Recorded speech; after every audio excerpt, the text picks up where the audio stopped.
10절에서 17절 제가 우리 박 목사님께 11절로 제가 잘못 드렸습니다. 10절부터입니다. 10절부터 17절 한 절씩 교독하겠습니다. 제자들이 예수께 나와 이르되 어찌하여 그들에게 비유로 말씀하시나이까?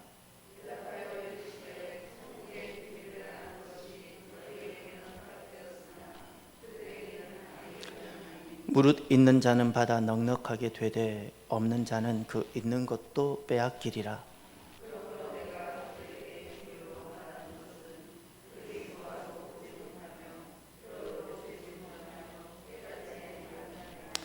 이사야의 예언이 그들에게 이루어졌으니 일렀으되 너희가 듣기는 들어도 깨닫지 못할 것이요 보기는 보아도 알지 못하리라.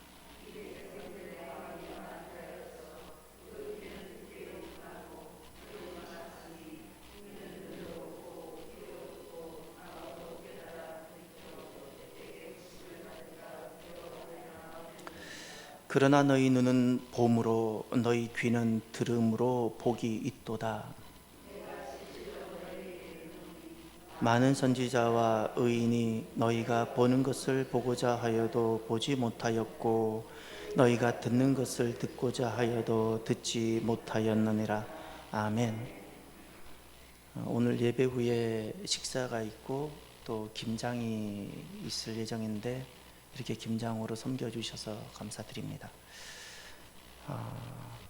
시대 가치와 성경 가치가 일치하는 경우들이 참 많습니다. 우리가 당시대에 살아가는 가치가 있는데 그 가치가 천국 가치가 일치하지 않기 때문에 우리가 거기에서 때로는 혼란을 겪게 됩니다. 마음이 와닿하다라고 하면 어떤 생각이 드십니까? 아마 이런 생각이 들진 않습니까? 제가 어렸을 때 바로가 마음이 완악하다, 성경에 완고하다 이런 단어를 들었을 때 제가 어렸거나 젊었을 때는 이런 생각이 먼저 들었습니다. 저의 경우입니다. 팥쥐 엄마가 생각났습니다. 팥쥐 엄마.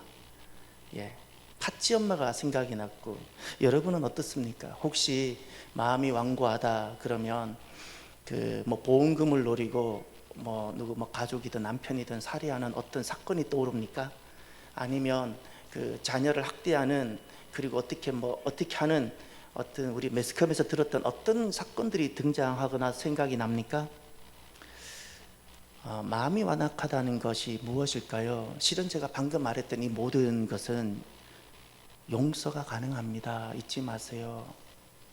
지존파 그들을 낱낱이 찾아다니면서 끝까지 복음을 전했던 이재명 집사님, 사랑의 교회 집사님이셨어요.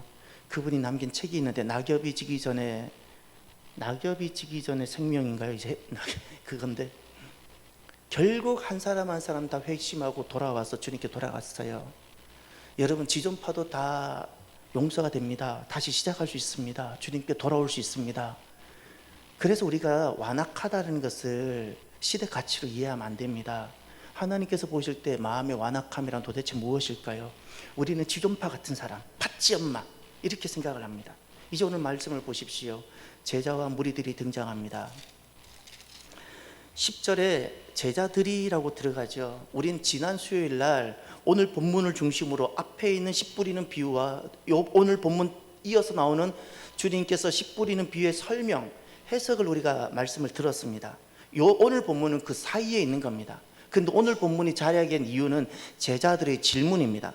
제자들이 이렇게 질문합니다. 제자들이 예수께 나와 이르되 어찌하여 그들에게 비유로 말씀하시나이까? 제자가 등장하고 그들이 등장합니다. 그들이 누구냐는 겁니다. 그들이 누구입니까? 13장 1절로 올라가 보세요.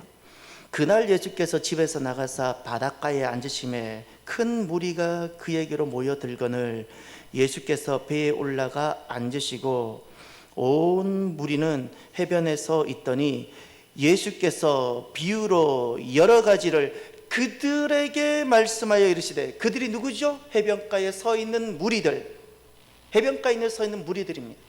지금 10절에 제자들이 그들에게 왜 비유로 말씀하십니까? 질문했어요. 제자들이 등장하고 무리들이 등장합니다. 제자는 누구이고 무리는 어떤 사람일까요? 오늘 성경에 보면 주님은 분명히 제자는 이와 같은 사람이라고 말씀합니다. 12절을 보십시오. 11절을 보십시오. 11절. 대답하여 이르되 천국의 비밀을 아는 것이 너희에게는 허락되었으나 그들에게는 아니 되었나니. 여기 제자들의 모습이 보입니까? 무리들의 모습이 보입니까? 천국의 비밀, 이것은 신비란을 말합니다. 신비를 뜻합니다. 하나님 나라, 하나님이 왕으로 계시고 실존하는 그 하나님 나라가 이 땅에서 보면 매우 신비롭고 비밀스러워 보이는데 그 신비를 아는 것, 알 수 있다고 말씀했습니다. 그런데 너희에게는 허용되었으나 허락되었으나, 제자는 누구이죠? 천국의 비밀을 아는 것을 허락된 자. 할렐루야. 천국을 알아가게 된다는 겁니다. 이거 허락되었어요. 허락되었어요. 천국은 실제합니다. 실제합니다. 땅에서는 이것이 보이지 않으니까 신비처럼 보입니다. 천국이 실제한다면 우리가 살아가면서 반드시 내 코에서 호흡이 떨어지기 전에 우리가 알아야 하는 것이 있습니다. 그것이 천국입니다. 실제하니까. 눈에 보이지 않는다고 실제하지 않는 것이 않지 않습니까? 보이지는 않지만 실제합니다. 천국을 알아가야 합니다. 저는 저와 여러분들에게 질문을 합니다. 우리는 물리를 너무 잘합니다. 땅의 원리, 어디 투자하면 돈이 되는지도 너무 잘 압니다. 땅이 무엇인지도 잘 압니다. 이렇게 쉽게 고등학교 시간에 물리를 설명해 주었으면 너무 좋았을 텐데 물리를 너무 어렵게 설명해 줘서 지금은 너무나도 물리의 전문가들이시잖아요. 물리의 전문가들, 땅의 이치, 땅의 원리들. 그럼 저는 여러분들에게 조심스럽게 질문 드려봅니다. 영적인 원리가 있습니다. 하나님 나라가 있으니까 보이지 않는 영적인 원리에 대해서 얼마나 이해하고 계시는지요? 그리스도인은 더 이상 물리로만 살아갈 수 없지 않습니까? 차라리 물리에 대해서는 부족해도 하나님 나라에 대해서는 우리가 확실한 지식과 힘을 가지고 있어야 되지 않겠습니까? 제자는 누구인고 하니 천국을 알게 되는 자입니다. 그런데 내가 노력해서 아는 것이 아닙니다. 허락되었다 그랬죠. 이 말은 하나님 은혜라는 겁니다. 내가 제자가 되고 내가 제자가 되기로 내가 주님 앞에 나를 드리고 내가 제자로 앞으로 나오면 무리가 아니라 제자로 나오면 주님께서 그들에게 은혜로 천국을 알게 해주신다는 겁니다. 할렐루야. 이것이 말씀입니다. 지금도 마찬가지입니다. 이 제자들이 막 탐구하고 노력하고 기도해서 알아가는 것이 아니라 예수님께서 그들에게 해석해 주시고 설명해 주시는 거예요. 이 은혜입니다. 천국을 알아가는 것은 절대 인간의 지식과 과학으로는 불가능합니다. 오직 은혜입니다. 하나님 은혜가 임하고 성령님이 역사하시면 우리가 보지 못한 것을 보게 되어지는 겁니다. 왜죠? 실제하니까, 있으니까, 존재하지 않습니까? 제자는 이런 사람입니다. 정말 제자가 딱 되면 그냥 신분이 제자가 아니라 제자된 사람이 딱 되면 천국이 더욱더 그에겐 선명해져 갑니다. 세월이 흐르면 흐를수록 이 땅이 선명해지고 땅이 확실해지는 것이 아니라 땅에 대해서는 마음을 점점 떠나게 됩니다. 땅이 이럴 수도 있고 저럴 수도 있는데 땅에 의해서는 내 마음이 더 이상 흔들리지 않게 됩니다. 근데 천국이 점점 더 선명해지고 천국을 사모하게 되어지고 그 천국을 내가 바라보게 되어지고 그리고 기다리게 됩니다. 그런데 무리는 누구인가? 무리의 핵심은, 예수님이 말씀하시는 무리의 핵심은 천국의 부재. 예수님을 앞에 두고도 천국의 부재, 예수님을 통해서 땅만 얻으려고 하는 사람들, 땅만 바라보고 있는 사람들, 천국의 부재, 그들이 무리입니다. 지금 예수님 앞에 해변가에 예수님이 계시고 해변가에 서 있는데도 불구하고 예수님의 영적 눈으로 그들을 보았을 때 땅만 있다는 겁니다. 마음에 땅만 있다는 겁니다. 땅만 있어요. 내 마음이 어떠합니까? 내 마음이 예수님께서 오늘 우리를 눈으로 보셨을 때 내 마음에 여러분, 저와 여러분들에게는 무엇이 있습니까? 혹시 예수님이 보셨을 때 땅만 있진 않습니까? 땅만 있진 않습니까? 내 마음에. 무리는 우리 가슴을 탁 열었을 때 천국의 부재, 땅만 있는 사람들. 제자는 천국을 은혜로 알아가고 천국이 선명해지고 그 천국을 소망하고 천국을 기다리는 사람입니다. 또 제자는 어떤 사람일까요? 12절에 보면 제자의 모습이 있고 무리의 모습이 있습니다. 무릇 있는 자는 받아 넉넉하게 되되 없는 자는 그 있는 것도 빼앗기리라. 제자의 모습을 먼저 보십시오. 누가 제자일까요? 제자를 어떻게 설명하고 있습니까? 있는 자라고 되어져 있죠. 있는 자. 제자가 있는 자입니다. 그러면 여기 목적어가 빠졌습니다. 무엇이 있다는 겁니까? 천국입니다. 천국, 하나님 나라. 주님께서 은혜로 하나님 나라를 시작하게 해주셨고 그 시작된 천국이 점점 선명해지는 천국이 있는 자, 하나님 나라, 하나님이 왕으로 계시고 예수님이 주가 되는 그 세상이 그에게 있는 자, 그 있는 자입니다. 그 있는 자. 제자는 다른 것이 아닙니다. 겉으로 공식적인 명함을 가지고 내가 제자입니다, 신분을 파고 다닌다고 제자가 아닙니다. 신학교를 나왔다고 제자가 아닙니다. 그 마음에 천국이 시작되어져야 돼요. 하나님이 왕으로 계시고 하나님 통치가 있고 하나님의 목적이 나의 목적이 되어지고 하나님의 계획을 내가 이루어지고 싶어지고 내 마음이 천국이 시작되어져야 돼요. 그 사람이 제자인데 이 사람이 있는 자예요. 천국이 있는 자. 제자는 천국이 내 마음에 있는 자. 할렐루야. 그런데 그 제자를 주님께서 이렇게 말씀하셨습니다. 약속을 하셨어요. 약속을. 무릇 있는 자는 받아 넉넉하게 되되, 넉넉하게 된다 그랬어요. 또 목적어가 빠졌습니다. 무엇이 넉넉하게 된다는 겁니까? 하나님 나라. 시작된 그 하나님 나라가 이 땅에서 너무나도 넉넉하고 풍성하고 확실하게 선명하게 될 것이라는 거예요. 아무것도 안 보이잖아요. 물리는 보이는데, 물리는 과학으로 증명이 되는데 아무것도 보이지 않는, 과학으로 증명이 되지 않고 물리로 설명이 되지 않는 그 하나님 나라가 그에게는 더욱더 선명하고 분명하고 확실하고 넘치게 되어질 것이라는 거예요. 이것이 약속이에요. 약속. 무리는 이 12절에 어떻게 설명하고 있습니까? 없는 자라 이야기합니다. 없는 자가 보입니까? 무엇이 없다는 겁니까? 천국이 없는 겁니다. 땅이 없는 것이 아니라 지식이 좀 부족하고 성경에 대한 지식이 부족하다는 뜻이 아닙니다. 그렇게 오랫동안 교회에 몸을 담고 살았는데 그 마음에 아직도 천국이 없어요. 땅만 있어요. 마음을 딱 열어봤는데 주님께서 우리를 마음을 보셨는데 내 마음에 온통 땅만 있어요. 온통 기도가 땅만 향하고 있어요. 온통 그 땅. 온통 그냥 사람들 6666 없어요. 무엇이 없냐면 하나님 나라가 없어요. 하나님 나라가 없어요. 그 주님께서 이렇게 말씀하셨어요. 그 있는 것도 빼앗기리라. 이것은 매우 두려운 말씀입니다. 여러분, 우리가 코로 호흡하고 있고 우리가 육을 가지고 어떤 시간을 부여받았죠? 이건 굉장한 선물입니다.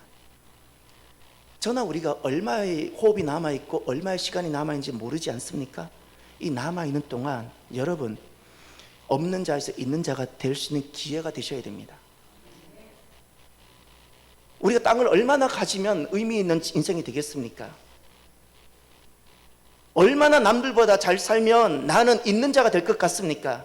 우린 딱 한 가지가 필요합니다. 없는 자에서 있는 자가 되는 것은 딱 한 가지, 천국.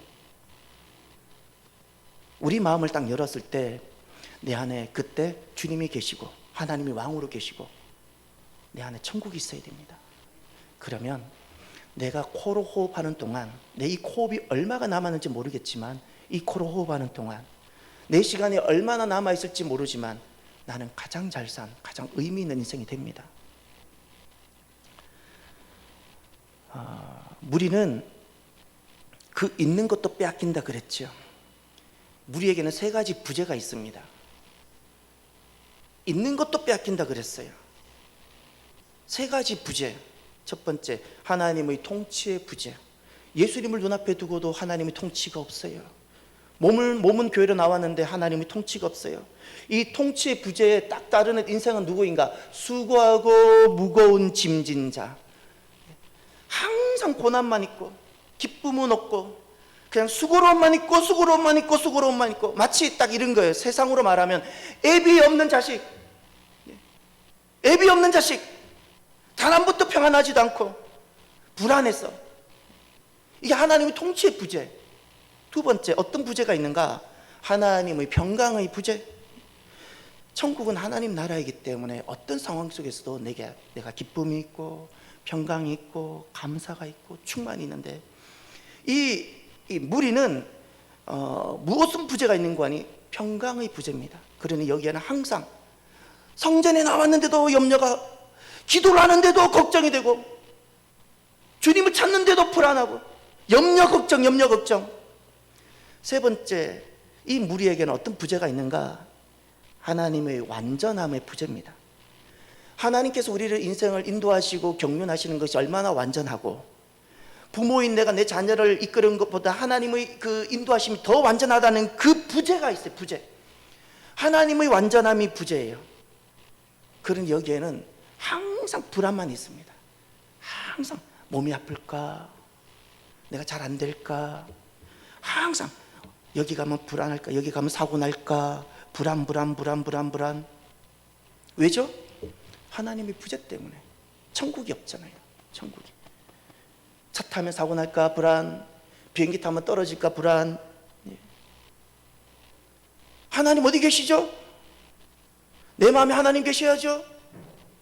그렇지 않습니까? 여러분, 신앙생활을 피상적으로 절대 하지 마세요. 자기도 속지 말고 남도 속이지 마세요. 왜냐하면 남을 속일 수 있고 자기를 속이는 건 괜찮아요. 주님은 속지 않으시기 때문에 그것이 마지막 날에는 통용이 되지 않아요.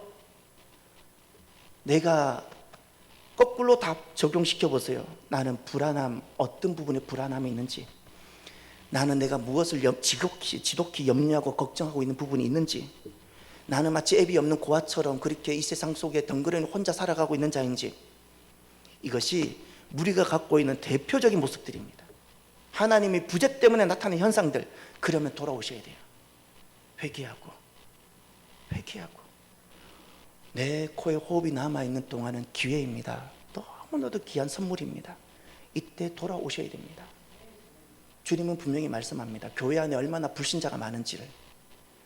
교회 안에 불신자가 많기 때문에, 왜 교회 안에 불신자, 찬양을 하는데 불신자예요. 성경을 보는데 불신자라고 말씀하셨어요. 왜냐하면 천국이 없어요. 땅만 있기 때문에. 내가 왕이니까. 그러면 무엇이 천국을 알아가는 자의 모습이고, 주님이 보셨을 때 마음의 완악한 마음이란 도대체 어떤 것일까요? 13절부터 보시면,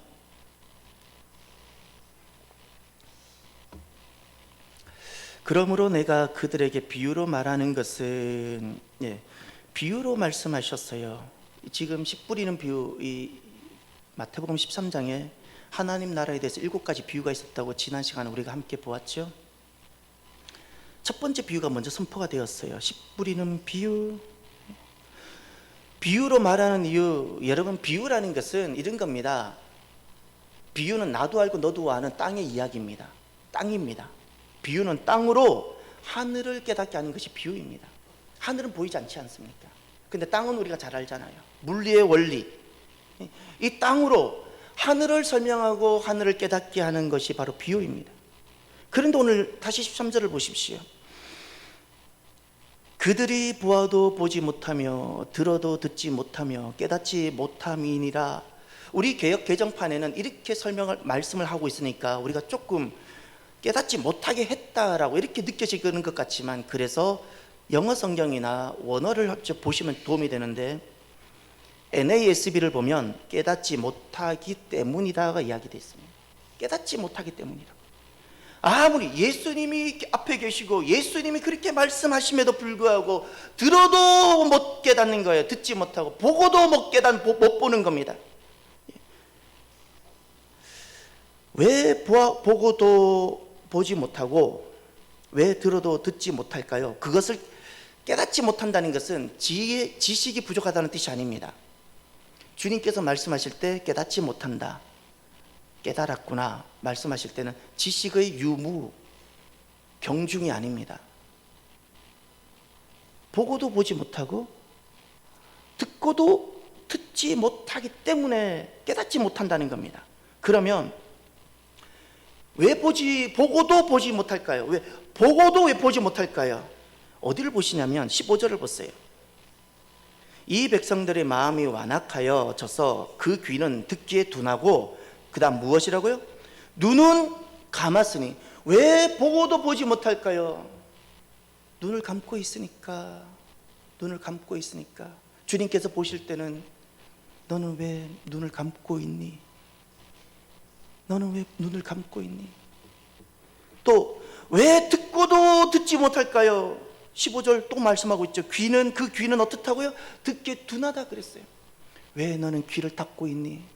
왜 너는 땅의 원리를 말하고 물리를 말할 때는 눈이 시퍼렇게 떠 있고 그렇게 신속하게 듣는 자가 너는 왜 내 나라 이야기를 하고 영을 이야기하는 데 있어서는 너는 왜 그렇게 둔하니?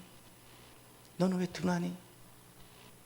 너는 땅에 대해서는 그렇게 마음이 앞서가다가도 왜 내 나라를 이야기할 때는 그렇게 둔하니? 눈을 감고 듣게 둔하기 때문에 주님 그것을 깨닫지 못한다 그랬습니다. 그래서 15절에 마음이 완악하다라는 이 단어를 주님께서는 이사야 선지자가 했던 그 말씀을 말씀하시면서 이야기합니다. 마음의 완악함이라는 것은 이 킹 제임스 버전에 정확하게 어떻게 기록되어져 있는 거 아니 왁스라는 단어를 동사로 쓰고 있습니다. 우리 그 왁스라는 단어를 많이 쓰잖아요. 뭐 머리에도 왁스가 있고 머리 바르는 왁스. 우리 왁스하면 기름부터 생각하잖아요. 맞아요, 바로 그겁니다. 이거를 동사로 사용하게 되면 그 기름 뭐 이렇게 바르는 것도 되고 밀랍 아시죠? 우리 촛농 같은 걸로 만든 밀랍. 우리 그제 주일날 바자회 때도 생애 처음 그런 걸 봤는데 밀랍으로 만든 그 랩. 예, 저는 이걸 어디서 써야 될지도 모르지만 그냥 샀어요. 사야 될 것 같은 거룩한 부담 때문에 그날 엄청 돈 많이 썼어요. 한 달치 그 용돈 다 나갔어요. 근데 아직도 있어요. 저는 집에서 쓰라고 갖다 놨더니 우리 또 집 사람들은 집에서는 내가 필요해서 산 줄 알고 또 내 책상 위에 다시 올려놨어요. 밀랍으로 만든 랩, 이걸 도대체 어디서 써야 될까? 뭐 어디서 덮는다 그랬는데 한번 써보긴 해야겠어요. 뭐 그게 재활용도 된다고요. 막 100번 정도 빨아서 쓰고 잘 됐으면 좋겠어요.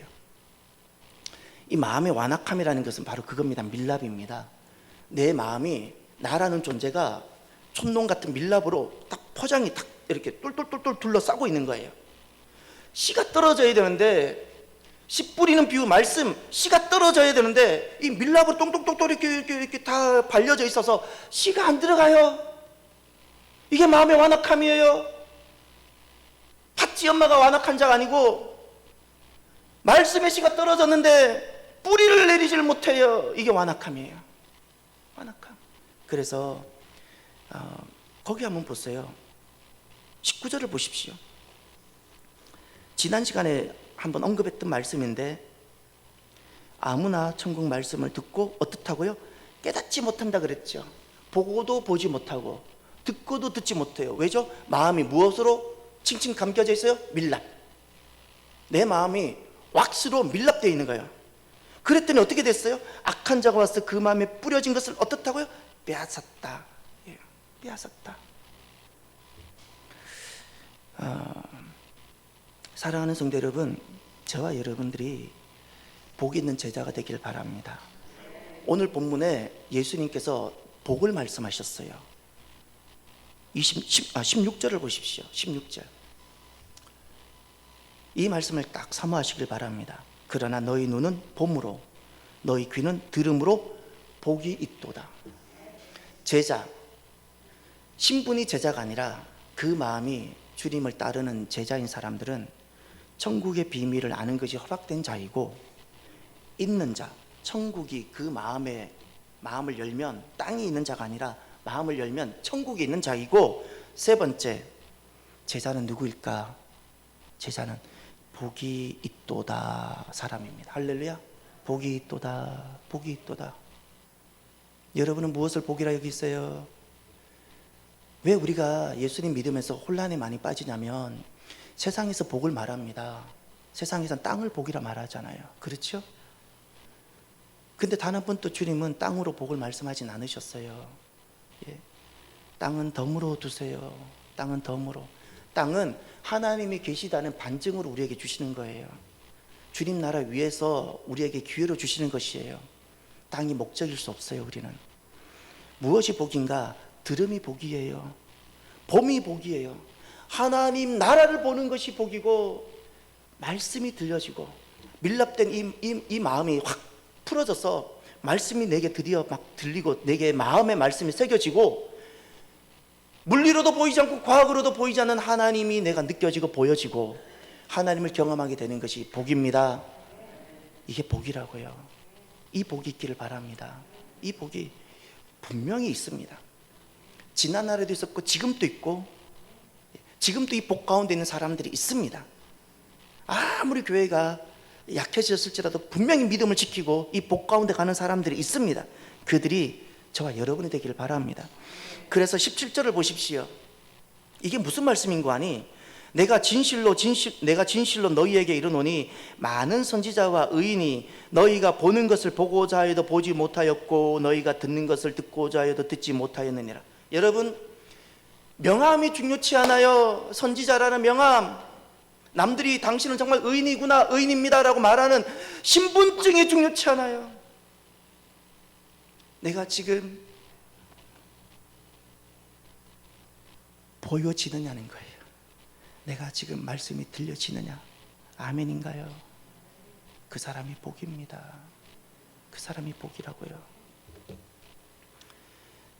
오늘은 딱 한 가지를 기억해 주세요. 예수님은 마음의 완악함을 말씀하셨죠. 마음을 꼭 기억해 주세요. 내 마음이 따름이어야 돼요. 잊지 마세요. 따름. 예수님을 따름. 제자는 교회를 나온다고 제자가 아닙니다. 성경 프로그램에 참여했다고 제자가 아닙니다.